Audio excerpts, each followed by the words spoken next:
preferido como Carrió? No. No tengo ni perfil ni frente. Sabes que tuve una época de mi vida que me pasaba viendo entrevistas tuyas en YouTube. Me acuerdo una que fuiste con un chumbo a Mañanas Informales, otra parando. Es un deseo que tengo, pero que siempre que tenga balas. Pero bueno, la comedia me puede, claro. Para mí es Lilita lo mejor. Lilita desde el radicalismo al peronismo. ¡No! No. Otra que te subiste al sillón de TBR. Pero eran, digamos, programas que eran más afines a eso, a ese desborde, ¿no? ¡Vamos, ¡Vamos, Después puedo sentarme y hablar tranquilamente, digamos, para no ser digamos, tan afectado, quiero decir. Y después otra que justamente en relación a lo que decías, tiraste una definición que se usa muy seguido, que es se creen dueños de un país que detestan. De toda la vida fue eso, fue una eterna lucha entre la emancipación y la entrega, digamos, que no es de ahora, ¿no? Viene de...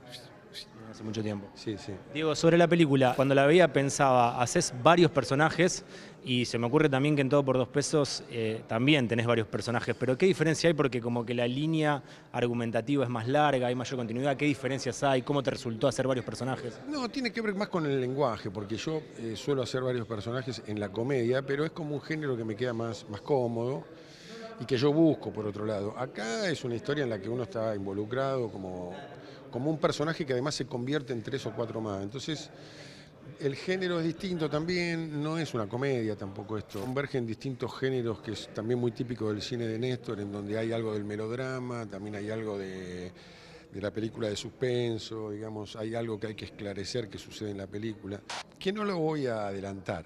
Todo esto para no decir la palabra que detesto, que es... Espoliar. Perfecto, muchas gracias, amigo, gracias por todo y corten con el lenguaje colonizado, gracias. Puedes decir adelantar, no la adelante. El famoso no me contés el final o la reputísima madre que te parió, pero no spoilear de ninguna manera. Sí, un periodista te dice esa palabra que No, ya lo empiezo a mirar de manera ya... desconfías. Me gostoneó, no sé qué dicen ahora, bueno, no, digan bullying, que es otra palabra espantosa, digamos. Bueno. Te escuché decir comedia es ofender a los que nos ofenden. Y porque nos vengamos con la comedia nosotros muchas veces. Cuando parodiamos a alguien es porque estamos también vengándonos de todas las molestias que nos ocasionan. Por eso el límite de no ofender o no ofender hay que ver a quién, digamos, también, ¿no? Porque hay un tipo de ofensa que nosotros aceptamos, que es cuando estamos ofendiendo, digamos, a lo reaccionario. Pero después, por otro lado, hay a lo mejor un repliegue si estamos ofendiendo a otros sectores, digamos. A mí me parece que el lenguaje humorístico es un lenguaje que está hecho para atravesar cualquier mandato que tenga que ver con lo hipersensible. Es como contar la vida de otra manera y la posibilidad de que todo pueda estar inclusive permitido. En algo que como sabemos que es ficción, sabemos casi cómo termina. No nos afecta directamente como la realidad. Entonces el límite de a dónde molestamos con el humor es un límite inútil porque, digamos, siempre vamos a molestar a alguien. Y por otro lado, el humor para mí es desborde en algún punto. No se puede hacer humor midiendo hasta dónde llega ese lenguaje. Después algo que es fundamental, cómo se dice y quién lo dice. ¿Viste? Es como ver un partido de fútbol que termina 0-0 y es espantoso. Bueno, es espantoso, digamos. Pero si termina 0-0 y hay muchas situaciones de gol, ya cambia la cosa, ¿viste? Recién decías puede molestar a alguien y que por ahí no buscas que exactamente moleste a esa persona. Se me vino a la cabeza rápidamente, sin dar nombres, un rockero importante que salió a contestar que él no era Pomelo. Hace mucho, sí, no, pero en realidad ese personaje es un arquetipo del rockero que nosotros alguna vez fuimos a los 15 años. Ahora, cuando tenés 30 y te pareces de 15, es algo que nosotros hemos visto mucho en el ámbito del rock y entonces parodiamos eso. No había un personaje, Pomelo son muchos, y hay una manera de pomelizar que también excede al personaje y a quién está dirigido, que no está dirigido a nadie en particular, está dirigido a lo que es también la comedia, inventar un personaje que irrumpe en la realidad y que después esa realidad la toma para representar otras cosas, ¿entendés? Es decir, no es una imitación, Pomelo, es como una manera de actuar. Entonces se convirtió en eso el personaje. Esta es mi habitación. Me la hice desordenar por un arquitecto, Puki la Bessia, amigo mío, 5.000 euros te cobra. Esto es rock and roll, esta habitación, no todo ordenadito, así como los caretas. Me imagino que debes estar consciente de que, por ejemplo, el personaje Mickey Vainilla se usa mucho cuando un político tiene una actitud fascista. Porque está muy acostumbrado a la miseria, está, yo diría, entrenado, ¿no? Pero uno que la tiene que ver ¿Cómo hace? También el tema de los dólares, el personaje de los dólares se usa todo el tiempo. Los dólares, a ver si llegan los dólares, acá estamos esperando. ¡Ahí viene!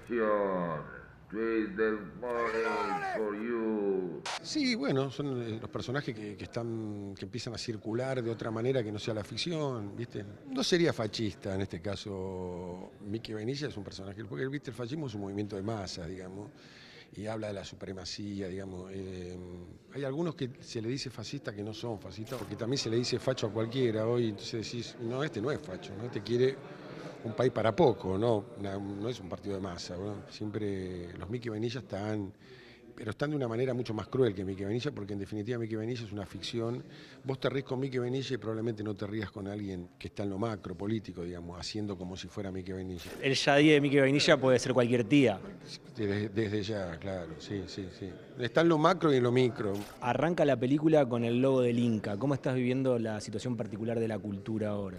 Con desasosiego, pero no por la cultura nada más, digamos. Y claro, porque si pensamos nada más, si sectorizamos de la preocupación, estamos en un problema. Quiero decir, estoy preocupado por el trabajo, por el futuro, por la pobreza, por la soberanía, digamos, por una serie de cosas que es un plan político, digamos. Entonces no puedo yo pensarme como un hombre de la cultura que se preocupa por la cultura, quiero decir, hay que tener una mirada un poco más general y profundizar también, no el momento actual, sino también los escenarios que contribuyeron digamos, también, ¿no? ¿Sos optimista en relación al contexto? No por ahora. Después se verá también cómo sigue esto. Pero lo que habría que discutir es cómo se llegó y lo que está. Si no, estamos viendo como una parte o estamos viendo como una película en donde hay un malo que viene a interferir nuestra bondad supina, y no, me parece que la política es mucho más complejo que eso, ¿viste? Hay un plan político, pero antes hay una narrativa que lleva a que ese plan político sea posible. La narrativa está llena de confusiones y llena de escenarios que son estratégicos, que ya sabemos y que lo utilizan todos los sectores políticos. Yo reitero, habría que pensar en términos más generales y ver también los escenarios que tienen 10 años, ¿viste? No pasó esto que pasó hace 4 meses. Entonces, eso es mucho más complejo para mí. Y no pensar que esto es algo que apareció, como que estaba todo bien y de golpe apareció, ¿no? Por algo llegó. Y lógico, si no aparece un tipo alguien que es panelista y grita, qué sé yo, que te grita zurro de mierda, como te gritaban un tipo de un tercer piso en una manifestación, digamos. No aparece porque sí. Si pensamos que aparece porque sí, es un error. No, aparece porque hay un escenario propicio también para eso. Eso es lo que recién quizás ahora se está discutiendo, y en algunos casos veo que no. En algunos casos siento como que hay algo que está interfiriendo, que son los malos que llegaron de algún lugar que nosotros no esperábamos. Bueno, más complicado el asunto. Dijiste, son los reyes de la mentira. El gobierno de las corporaciones, los reyes de la Es un mentira. gobierno de las corporaciones, eso no hay duda, digamos. Eso está claro. Te arman escenas, son los reyes de la distracción, parte de una narrativa para llevar a cabo un plan político. Es más viejo que el agua eso. Pensaba en Fatigati. Yo tengo 42 años, no tomo, no fumo, nunca me inyecté marihuana, nada. La convención de Batman del Mercosur, cada vez que uno pasa por Pipo, ir más en Pipo.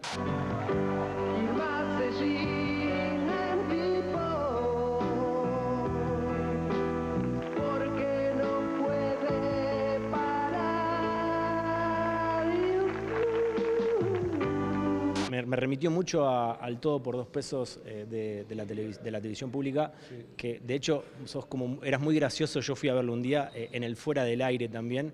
Estuvo Babasónicos.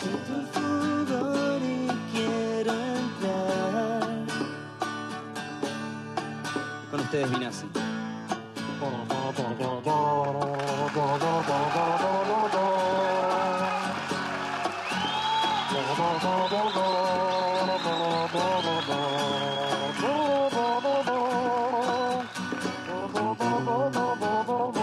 Estuvo dividido. Camarón Bombay, por los intestinos, camarón Bombay. Estuvo Cerati. Hoy regresé temprano a mi saca y a Larry encontré usas. Larry es vicioso, vive de partusa.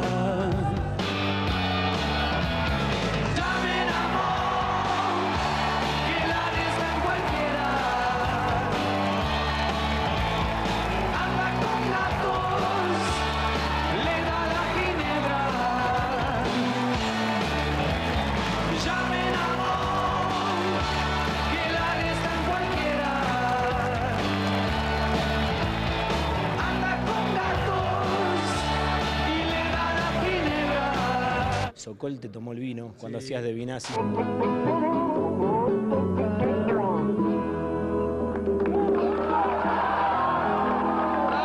¿Vos eras consciente de, o sea, obviamente que Todo por Peso era un programón, pero de la gente que invitaban y que cerraba el programa ahora sería impensado? Sí, porque cuando hacíamos Cha-Cha-Cha, esa gente que venía a vernos a Todo por 2 pesos tenía una conexión con lo que nosotros hicimos antes en Cha-Cha-Cha. Entonces algunos músicos venían a cerrar sabiendo de qué venía el programa, cuál era la estructura, cuál era la humorada. Entonces venían como siendo parte ellos de espectadores y entraban en el lenguaje que hacíamos. Todos los que venían, todos los músicos que venían y cerraban eran gente que veía el programa y nosotros sabíamos que lo veían. Sí, éramos conscientes de lo que estábamos haciendo, sí, claramente éramos conscientes. No es que todo nos sobrepasó. A esa altura ya, después de haber hecho Cha-Cha-Cha, después de haber tenido un periodo muy corto con el Negro Fontova en Delicatessen, digamos, sabíamos que lo que hacíamos iba a atravesar a algunos espectadores que les gustaba ese humor o esa manera de hacerlo, ¿viste? Los que venían a tocar, como cuando vino La Renga, vinieron con peluquita y vinieron a un lugar de pertenencia, es eso, ¿viste? Y qué distinta sería la vida si a cada suma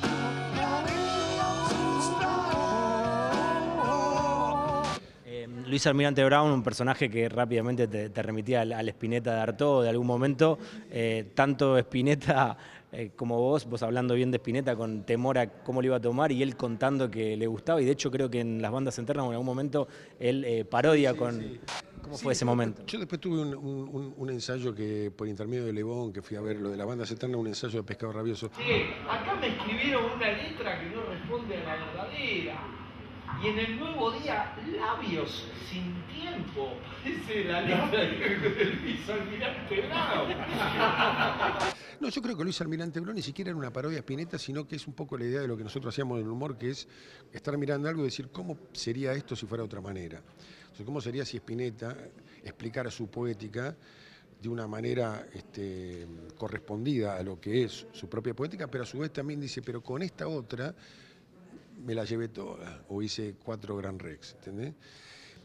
Que es lo que siempre hicimos con el humor, ¿viste? Es, bueno, esto, lo vamos a transformar en otra cosa y va a ser inverosímil. Todo lo que es inverosímil, lo que no cuaja, lo que no está bien, es lo que a nosotros nos gusta mostrar como lenguaje humorístico, digamos. El otro día hablaba con Pedro Saborido y decía, con Diego nunca dimos por terminado el ciclo, está parado pero no terminado.